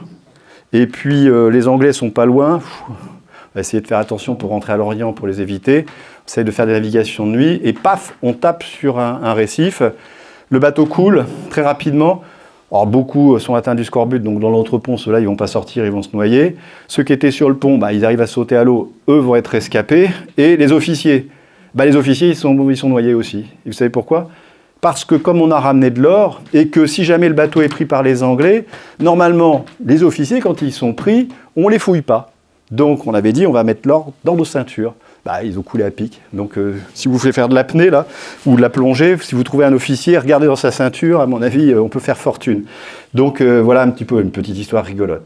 Alors, la noyade. Il faut écoutez. Les noyer en les tournant et retournant, les soulevant de 1000 façons différentes dans leur lit. Plusieurs à cet effet conseillent de les étendre sur un petit matelas ou sur une couverture pliée en plusieurs doubles qu'on aura mis auparavant sur 2 barils vides. Alors, 2 personnes, dont l'une tient le noyé par la tête et l'autre par les pieds, pousseront et feront tourner et retourner alternativement ces 2 barils l'un contre l'autre. Vous connaissez Pierre, ça? Technique de réanimation du noyé. Si ça ne marche pas, on a d'autres solutions. Donc on peut mettre des épices pour essayer de le faire éternuer. Si j'ai pas d'épices, un vieux soulier qui sent. Il éternue toujours pas, c'est embêtant. On va passer méthode radicale. Vous êtes d'accord? Alors là, le petit logo, là, c'est pour montrer comment ils étaient inscrits, les noyés, sur le journal de bord du capitaine. Alors, je peux introduire de l'air chaud par le moyen d'un tuyau dans les intestins des noyés. C'est un secours qui n'est pas à négliger. J'ai pris ça là-dedans, Je suis médecin de papier. On a des machines très commodes. Elles existent. Mais c'est cher, le temps de la monter, de savoir dans quel sens il faut la monter. On peut y suppléer en mettant une pipe qu'on va allumer. On met une deuxième pipe et on souffle dedans. Et donc, vraisemblablement, le noyé revient à lui. Il y a des cas décrits. Donc, je ne sais pas. Je n'ai pas essayé. Intéressant médicalement, si je fais un peu de physiologie. Était-il noyé? Ou était-il seulement hypotherme? Et finalement, si je mets une vapeur chaude à l'intérieur... On ne fait pas ça, nous. On met du liquide, autour des intestins, on met des perfusions chaudes, on met une couverture, mais peut-être qu'on pourrait essayer de souffler quelque chose dans l'anus, dans le fondement, comme il dit, de l'individu. Peut-être que ça le réchaufferait et ça le ramènerait à la vie. Donc voilà des techniques un petit peu étranges de réanimation pour notre noyé. Le reste de l'épidémiologie, très traumatique. Tiens, chaloupe. Ouais, on sait déjà, passage de l'annexe au bateau, du bateau à l'annexe, toutes ces manœuvres-là, elles sont toujours dangereuses. À l'époque, elles l'étaient. Quand je mets la chaloupe à l'eau, elle peut se retourner. La chaloupe, va à la terre, ça peut se retourner aussi en fonction des côtes où je vais accoster. Les manœuvres d'encre aussi sont dangereuses. Toujours pareil, hein, vous voyez, quand on remonte l'ancre avec les vestants, regardez, quand on se prend, quand le truc est parti avec l'ancre et que ça casse des bras et que ça donne des traumathoraciques, effectivement, c'est pas très bon. Pas beaucoup d'épidémiologie traumatologique de combat. Je vous ai évité, j'avais mis, mais j'ai enlevé parce que, oui, avec les Anglais, ça se passait pas bien, mais c'était plutôt les bateaux de la Royale. Maintenant, de temps en temps, quand on se croisait quand même, on s'envoyait quelques boulets. C'était plus de l'intimidation. Hein. Celui qui était le plus gros faisait peur à l'autre et l'autre essayait de fuir. Donc on n'allait pas l'un contre l'autre, alors que dans la Royale, on allait l'un contre l'autre, on n'avait pas peur. Des matages, oui, dans les tempêtes, hein, un mât qui tombe, quand ça tombe sur les équipiers, on imagine les dégâts. De temps en temps, ils sont un peu énervés, hein, ils ne sont pas d'accord entre eux. Donc des rixes avec armes et révoltes. Alors on ne parle pas trop, hein, mais de temps en temps, il n'y avait pas que des épices à bord. Hein. On dit souvent, là, les Lorientais, c'est pas nous, c'est les Nantais hein, qui faisaient la traite. Bon, on en faisait aussi, hein. Tout le monde en faisait, hein, ça rapportait des sous. Donc, voilà. Donc les révoltes, c'était un petit peu ça. Mais il ne faut pas le dire, il paraît. Donc on ne va pas en parler. Les conflits, oui, ça existe. Alors ça, c'est la thèse de Philippe Bodenès que j'ai eu la joie de rencontrer et qui m'a surtout confié sa thèse. Alors bien entendu, la guerre de Hollande, la guerre de 7 ans, on n'est pas allé jusqu'à Napoléon, mais vous imaginez ce que ça donne. 13% des bateaux pris hein, quand même. Donc hop, on emportait le bateau et effectivement sa marchandise. Et les blessures, vous avez vu, il n'y en avait pas beaucoup, il y en avait 22, qui sont relatées. Blessures, on n'aime pas trop les blessures par balle et compagnie. Je vais sortir ma boîte de chirurgien pour essayer d'arranger ça. On imagine bien les dégâts que ça peut faire. Donc toujours les planches de bourgeon. La salle de soins, vous voyez, elle est tout en bas là. Pourquoi elle est tout en bas? Parce que s'il y a des combats et qu'on tire au boulet, il vaut mieux être en dessous. Alors, il n'y a pas beaucoup de lumière. Hein. Donc on travaille fond de cale, sans lumière ou avec des lanternes. C'est en train de tirer au boulet au-dessus. J'aurais pas aimé être chirurgien navigant à l'époque, hein, ça devait être un peu chaud. C'était peint en rouge, l'intérieur de cette infirmerie là. Ouais, ça permettait de ne pas voir le sang quand on faisait les amputations. Cette zone était peinte en rouge. Alors l'amputation, oui, l'amputation, alors, vous voyez, ça c'est des adages de l'époque, hein, il vaut mieux perdre le membre que l'homme. C'était quand même, alors normalement, le dernier recours, parce qu'on savait très bien que malheureusement, s'il était vivant juste après l'amputation avec les infections qui suivaient, peu de chances de survie. Il y avait quand même quelques chirurgiens un petit peu véloces, hein, les orthopédistes des fois de temps en temps, ils aiment bien, ils y vont. Non, attends, on va attendre un peu. Là, le pauvre Denis Jouet, il a eu le bras cassé. On l'a envoyé par le chirurgien à terre, c'était en campagne. Il a coupé le bras, le gars. Un bras cassé avec une attelle, peut-être que c'était mieux. Hop, coupé. Ah, il est mort, Jouet, 2 jours après d'infection de son bras. C'est dommage. Et il y a un capitaine qui dit qu'il a ramené tout le monde, sauf un, et peut-être que s'il n'avait pas confié au chirurgien, il aurait ramené tout le monde. Donc il était quand même conscient que de temps en temps, on évitait le chirurgien dès qu'il sortait sa boîte, là il ne fallait pas trop aller le voir. Donc la traumato, on a vu, les fièvres, les flux. Avant, après, enfin plutôt après, avant, capitaine qui s'est dessiné, donc il n'était pas en forme après. Hein. Alors, les fameuses fièvres, c'est tout ça, avec toutes les modes de transmission qu'on connaît maintenant, transmission par le pouls, vibrion colérique, transmis, tiens, sel et eau, ça vous dit quelque chose? Déjection, l'eau, voilà, youpi. Les amibes dans l'eau, bah oui. Les moustiques, bah oui, les moustiques, ils vont dans la cale, comme il y a de l'eau, ils y restent, et puis ils peuvent piquer les gens à l'intérieur. Piqûre de moustiques, le palu, bien entendu, la malaria. Donc, vous voyez tous les noms qu'on avait donnés, les fièvres putrides, le flux de sang, le mal de Siam, la fièvre des marais. Et thérapeutique, opium, un coup d'IPK, le gars il est déjà déshydraté, il va pas bien, on le fait vomir, quand on ne mettait pas une saignée en plus. La quinine, si, pour la fièvre. La quinine, oui, pour les moustiques, mais de l'opium, quoi, en fait. Hein. Pareil, hein, simple. Hein. Mais c'est vrai, quand vous venez nous voir à l'hôpital, vous avez mal, normalement, hein, on devrait s'occuper d'abord de votre douleur, puis après on réfléchit. Des fois on réfléchit d'abord et on traite votre douleur un peu longtemps après. Hein. Ça, vous aimez pas trop ça. Ouais, parce que le médecin il se dit mais qu'est-ce que je suis en train de soigner là? Et le malade il dit mais moi j'ai mal surtout, ce que je voudrais c'est des antidouleurs. Là déjà, à cette époque ils avaient du bon sens, hein, ils avaient compris qu'effectivement il fallait traiter la douleur. Une maladie particulière que vous connaissez bien je pense, hein, la peste des mers, le scorbut. Et donc, carence en vitamine C. Badouri, tout ce qu'il prenait comme aliment, là, il n'y a pas de vitamine C dedans. Et nous, on ne sait pas synthétiser la vitamine C. Les rats, eux, ils savent, tiens. Là, si je mangeais des rats, il y a des rats sur le bateau. Il y en a qui ont fait ça, hein. Ah, c'est marrant, je vais mieux. Ouais. Alors, c'est mieux le citron, hein, on est d'accord, et c'est mieux, effectivement, les agrumes. Mais c'est compliqué, citron et agrumes, parce qu'à conserver, c'est difficile. Et l'INT, premier essai clinique, les hommes des Lumières, sur un bateau, je fais des cohortes. Certains, alors ils n'ont pas eu que le citron, hein, ils ont eu citron, ils ont eu du vinaigre, ils ont eu plein de trucs un peu acides. Les autres ont eu un autre régime, et ceux qui ont eu ce régime-là, bah, finalement, ils vont mieux. Et les autres, ils vont pas bien, voire ils meurent. Et donc, il a fait son premier essai clinique.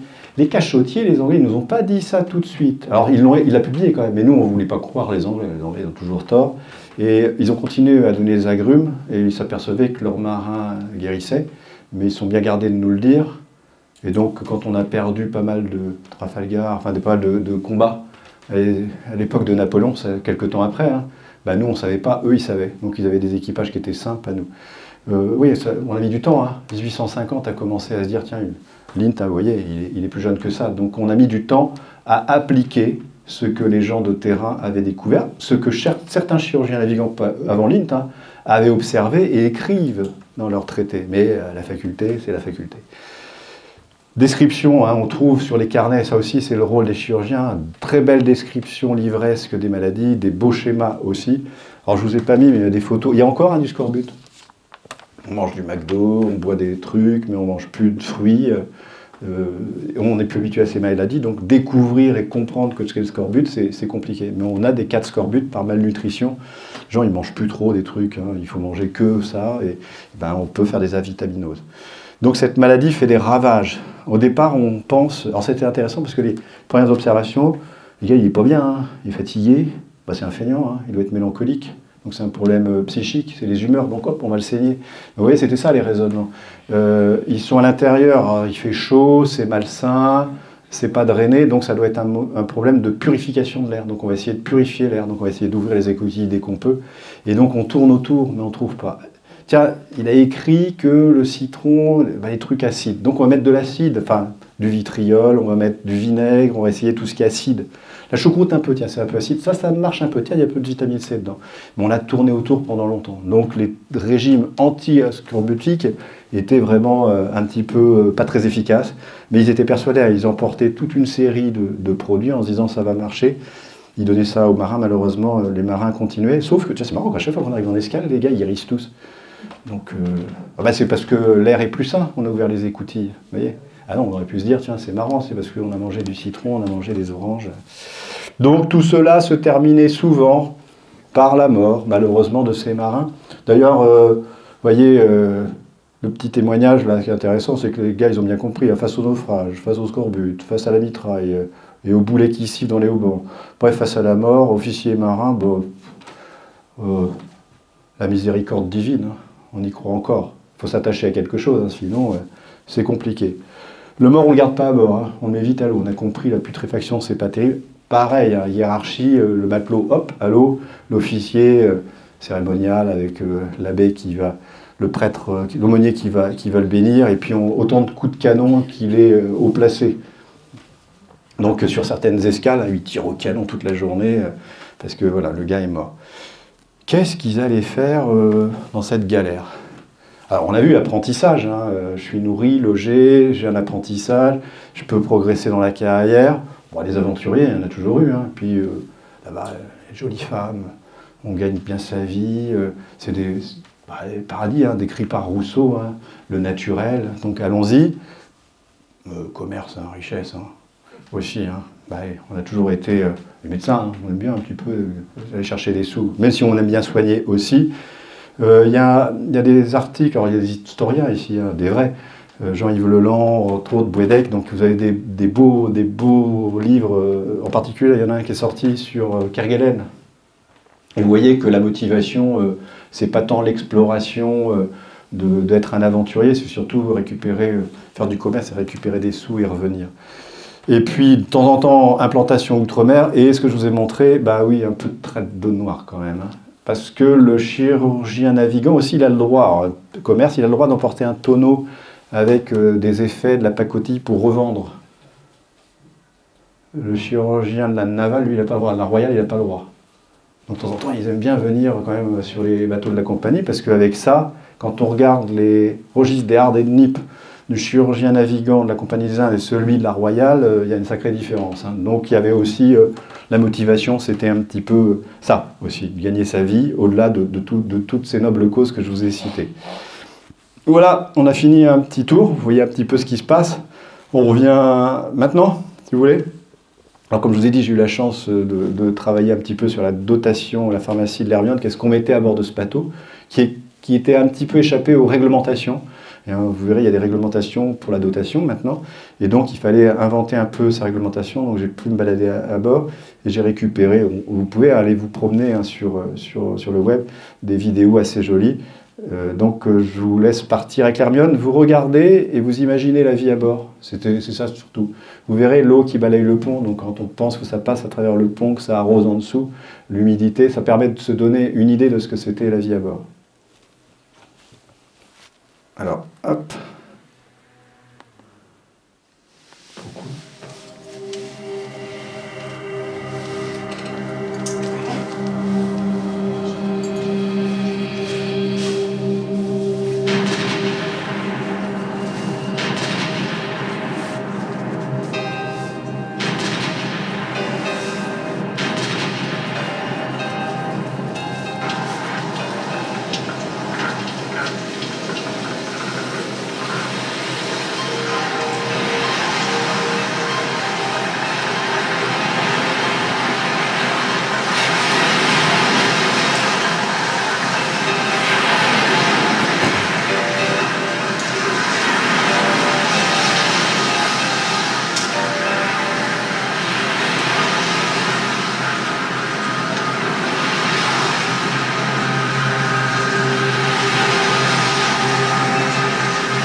Qui, au XVIIIe siècle, était la réserve de poudre à canon, qui est d'ailleurs derrière nous.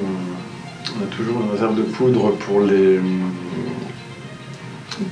canonnades d'arrivée et de départ de port. On n'a plus de boulets à envoyer, mais au moins on fait du bruit, de la fumée et de la lumière. Donc voilà, ça c'est juste derrière. Au-dessus, on a le timon qui est une des parties de l'appareil de direction qui est relié par une drosse à la barre à roue qui est sur le pont. Donc le timon est mobile dans toute la sandbar, mais il faut quand même faire attention quand on est dans la sandbar au mouvement du timon qui est assez bas. Donc finalement, cet espace a été utilisé actuellement et depuis la sortie de l'Hermione pour l'infirmerie d'un côté et le local voilerie de l'autre côté. La cabine du médecin est ici. Donc on a une espèce de petite grille ici qui a été reconstituée en effet parce que au XVIIIe c'était la cabine du prêtre embarqué, de l'aumônier. Et c'est par là qu'il pratiquait les confessions. Voilà, donc il n'y a plus d'aumônier à bord, mais il y a un médecin. Voilà, mais qui peut aussi avoir quelque part de temps en temps le rôle de confident. C'est des images reconstituées par l'association Hermione à partir de photos.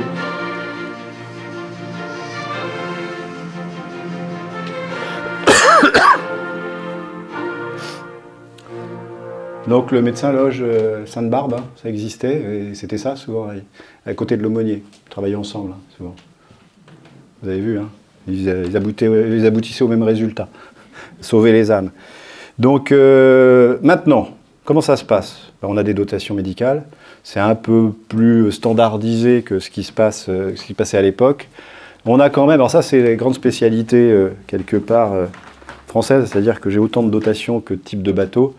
Donc j'ai la marine marchande, j'ai la plaisance et le joueur de sailing, donc chacun va inventer sa pharmacie. On aurait pu faire un truc commun, plus ou moins enrichi en fonction de la... Mais non, chacun, la Fédé fait sa pharmacie, la marine marchande fait sa pharmacie et la plaisance fait sa pharmacie. C'est un peu compliqué pour les gens qui régulent à distance de savoir exactement ce que vous avez comme médicament. On essaye de proposer, puisqu'il n'y a plus de médecins à bord, d'organiser les dotations de façon un peu ergonomique pour les gens s'y retrouvent. Donc vous voyez, marine marchande avec des codes couleurs, ça on arrive à l'importer d'un côté à de l'autre. On se parle maintenant. Des fois, vous avez vu, au port de Lorient, on a cassé les barrières qu'il y avait entre les différents ports. C'est intelligent, ça, parce que finalement les marins c'est un peu les mêmes, et ce qui peuvent servir aux uns peut servir aux autres.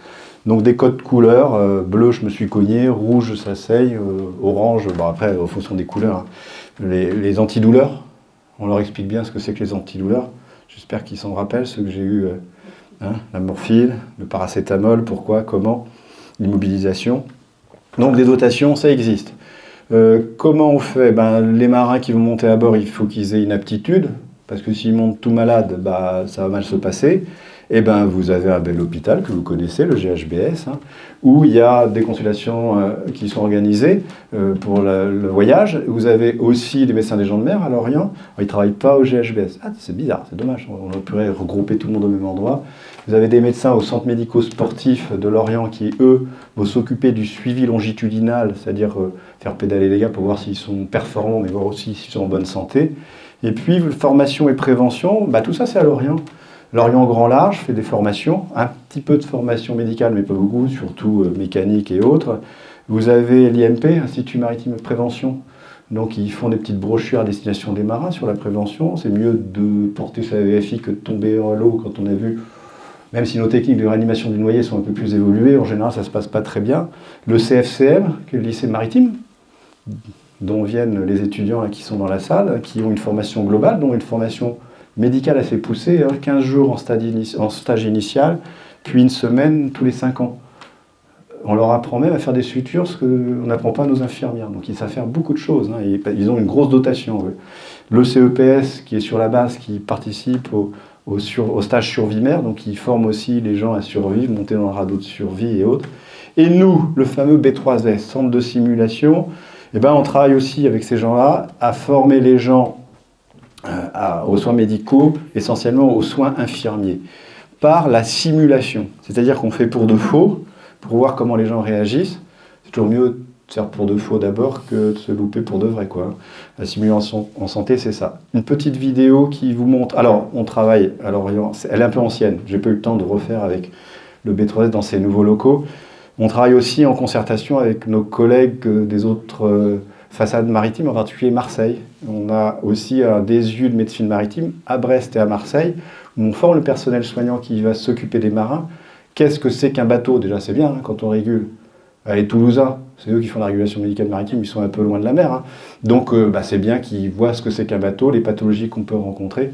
Et donc, tout ça, c'est fait en concertation avec eux. On travaille beaucoup avec Marseille. Moi, je vais enseigner là-bas au DSU de médecine maritime. Encore une petite vidéo. On a bientôt terminé. Vous commencez à avoir des crampes d'estomac.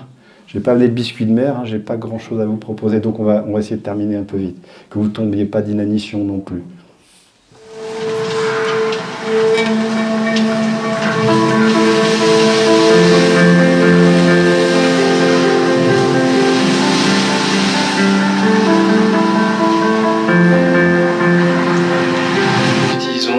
La simulation de 3 façons. Tout d'abord, le test de matériel en solo par les marins eux-mêmes. Suture et attaque tout seul. Suture, bandage. Deuxièmement, la mise en situation de petites scénettes pour vérifier leur apprentissage des gestes de secours et de bilan, que ce soit de la traumatologie ou de la médecine avec un acteur. Et enfin, la simulation in situ à bord sur un scénario préétabli avec acteur également. On voit à ce moment-là comment s'établit bien le leadership médical à bord et comment il se confronte à leur environnement, que ce soit le déplacement du blessé, l'utilisation de la dotation et surtout la mise en place du bilan et l'articulation entre différents acteurs. J'ai repris connaissance de toi, j'ai pas de plaie, tout ça, et j'ai l'impression d'avoir passé énorme.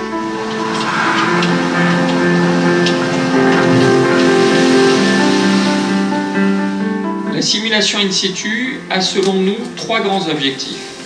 Le premier est de permettre à nos stagiaires d'adapter leurs pratiques à des situations d'exception.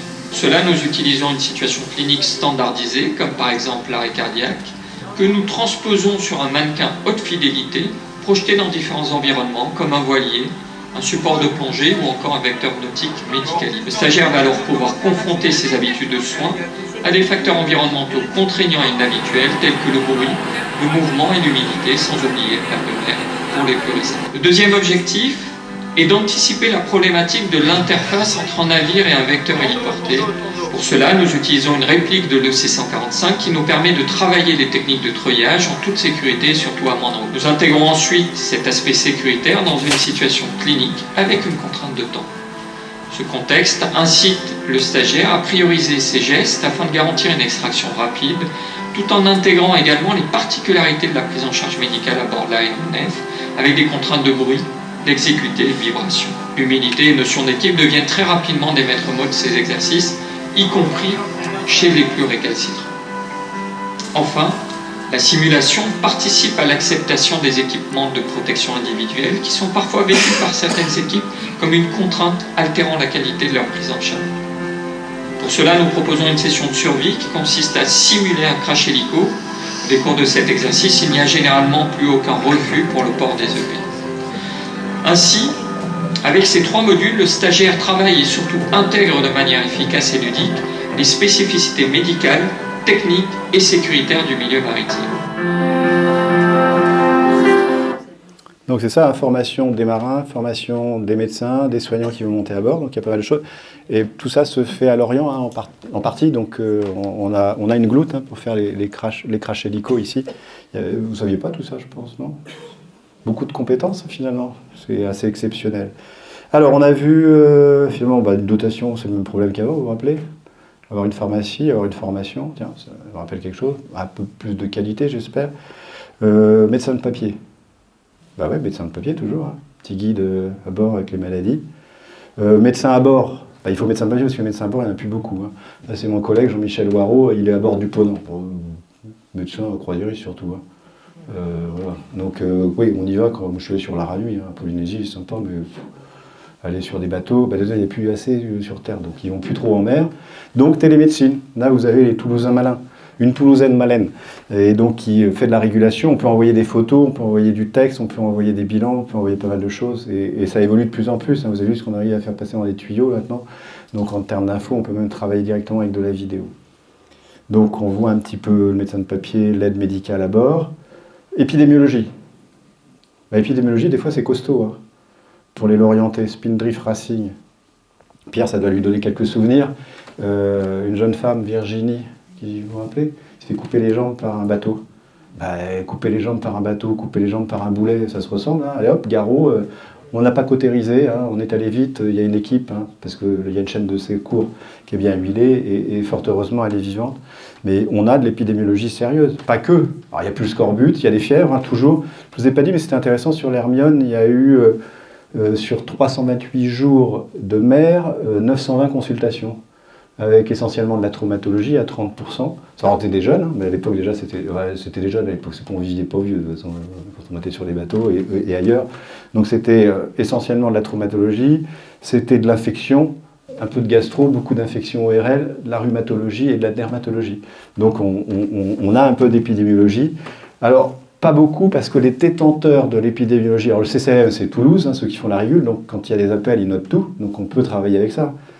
Tant qu'à faire, apprendre à nos marins ce qui se passe souvent à bord. Des trucs qu'on ne voit jamais, alors on peut faire l'impasse le jour où on essaiera de les conseiller. Mais c'est eux qui sont détenteurs de l'épidémiologie, et nos amis médecins de course au large, parce qu'on a des médecins de course au large aussi sur l'Orient qui travaillent au CMS, bah, c'est eux qui récupèrent l'épidémiologie de la course au large, et c'est intéressant de pouvoir discuter autour de tout ça, mais les docteurs, ils n'aiment pas de partager, souvent ça reste encore ça, comme entre l'INT et les médecins français, on garde ça, parce que c'est pas pour toi, c'est pour mieux soigner les marins. Bon, on va évoluer, hein, ça avance doucement, mais il y a un petit peu de ça. Demain, bah, figurez-vous qu'à Lorient aussi, on a des idées. Je ne sais pas si certains ont vu qu'il y a eu une dotation médicale qui a retenu d'ailleurs un petit peu l'attention de Lorient Agglo. Bah, une dotation, vous voyez, avec des couleurs, et puis en plus, il y a des QR codes qu'on met sur des vidéos, tutos. Puis quand on clique sur un bouton, on peut avoir un bilan en ligne sur un smartphone qui envoie en PDF dès qu'on est connecté avec Internet. Des petites caméras, vous voyez, le monsieur il a une caméra qui permet au médecin de voir à distance ce qui se passe et de lui envoyer de l'instruction. C'est pas de la science-fiction, ça existe. Et nous, on teste, on essaye, on est un petit peu sollicité. C'est breton tout ça, hein. Le SAC, c'est breton, l'Agoropa, AMA, c'est breton, c'est rennais. Donc il y a un savoir-faire breton sur l'aide médicale en mer qui est assez intéressant. Alors j'ai presque fini, rassurez-vous. Simplement, bah, pour ceux qui veulent, le fameux article de Romieu, enfin le livre de Romieu passionnant de la Lune Mortier, on trouve difficilement, vous pouvez encore le trouver sur Internet, mais il est vendu en occasion, hein, on ne le retrouve pas en édition. Alors le vaisseau de 74 canons extraordinaire qui a servi à Bourgeon pour écrire ses BD, pareil, il n'est plus édité, on le trouve encore sur Internet. Passager du Vent, si vous ne connaissez pas, achetez, hein, c'est vraiment, historiquement, ça suit vraiment les problèmes qu'il y avait à bord. Dolite aussi, qui a fait des ouvrages extraordinaires, en particulier celui sur les frégates.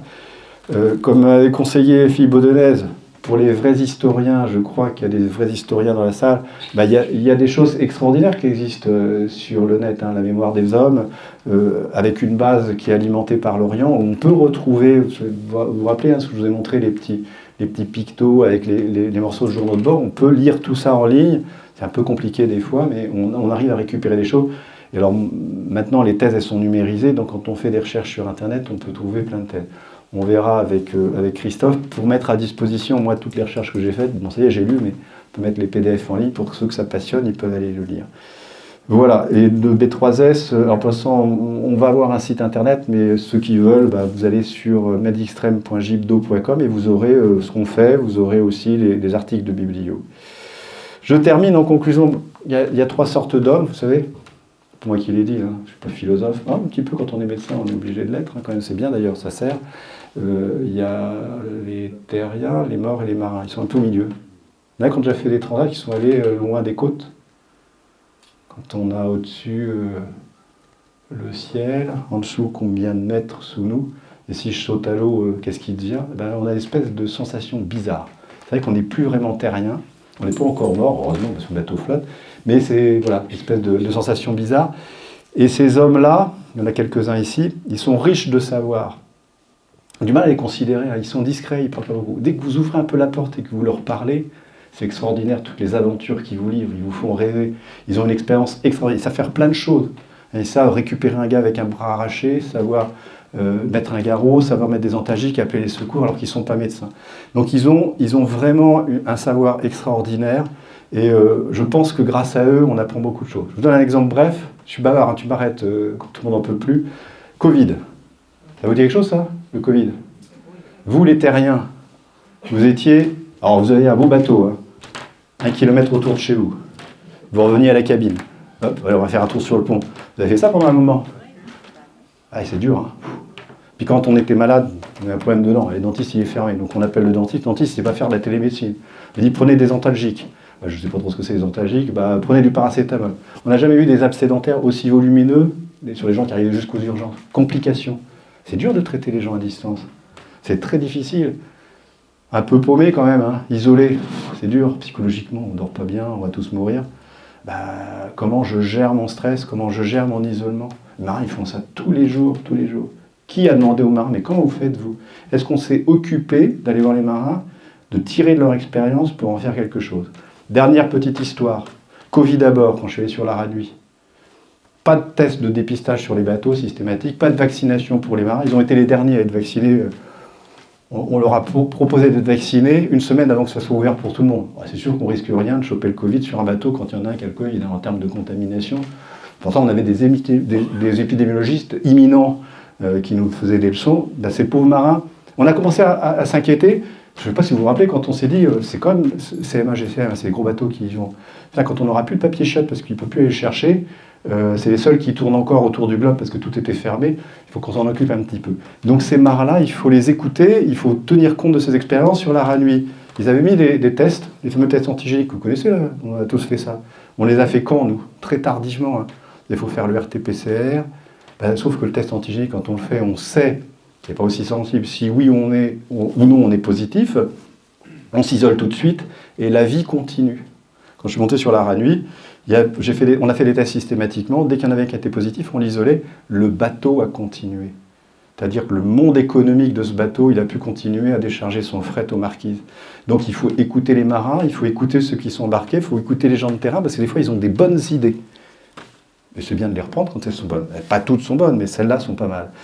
Vous voyez, un CMA, GCM, hein, fierté nationale, ben on continue à faire du commerce, c'est une force de la France. À l'époque, nous, on avait monté nos compagnies après les Anglais, parce que, pas de raison, les Anglais, ils sont devant avec les Hollandais, donc on a essayé de passer devant, et là, on est quand même pas mal, hein, et c'est exactement les mêmes problématiques, et c'est même les mêmes histoires économiques. J'ai mis en orange coopération nécessaire, oui, parce que vous avez vu, il y a des tronçons, on ne travaille pas avec l'INP, on ne travaille pas avec la Comède, on a du mal à travailler ensemble. L'Orient, c'est un gros pôle, si on mettait tout le monde autour d'une table, et si on arrivait à travailler ensemble pour la santé des marins, et indirectement des terriens, ça pourrait être intéressant. Voilà, j'en ai terminé. Merci de votre écoute un peu longue. Et puis, je tiens à remercier le navigant que j'ai rencontré, qui a bien voulu prêter sa voix, Pascal Gars, qui est acteur à la compagnie du Théâtre Bleu, que certains ont vu pendant Nuit Blanche. Bien entendu, Philippe Baudénès, qui m'avait découvert un peu ce monde-là et sa thèse. La Compagnie des Indes et Brigitte Nicolas. La documentation du GHBS, hein, qui vous trouve des thèses enfin, c'est extraordinaire le travail qu'ils arrivent à faire, et vous photocopiez et récupérez des thèses. Bien entendu, Canvet, père et fils, parce qu'ils m'ont confié une thèse, alors très rapidement, récemment, mais extraordinaire aussi, où j'ai un vrai journal de bord de chirurgien, et donc on voit la description clinique, et puis bien entendu à Christophe Bérardi. Et juste pour terminer, puisque le docteur Canvet m'a proposé, enfin m'a montré des instruments qu'il a, parce que son aïeul était chirurgien navigant. Comment il s'appelait? François Penaud. Et... Hein? Ça fait peur, hein, quand même. On va le remettre dedans. Hein. Donc c'était ça, hein, les fameux couteaux. Vous voyez, quand on les voit pour de vrai, c'est un petit peu différent. Et ça, c'est pas pour la plomberie. Ah, c'est dommage, la lame était cassée, mais très lourd, hein, avec le poids pour... Ça coupe bien encore, hein, il y a des dents encore. Elle n'a pas assez servi, peut-être. Voilà. Voilà, à votre disposition, un grand merci, et en espérant que ça vous a intéressé.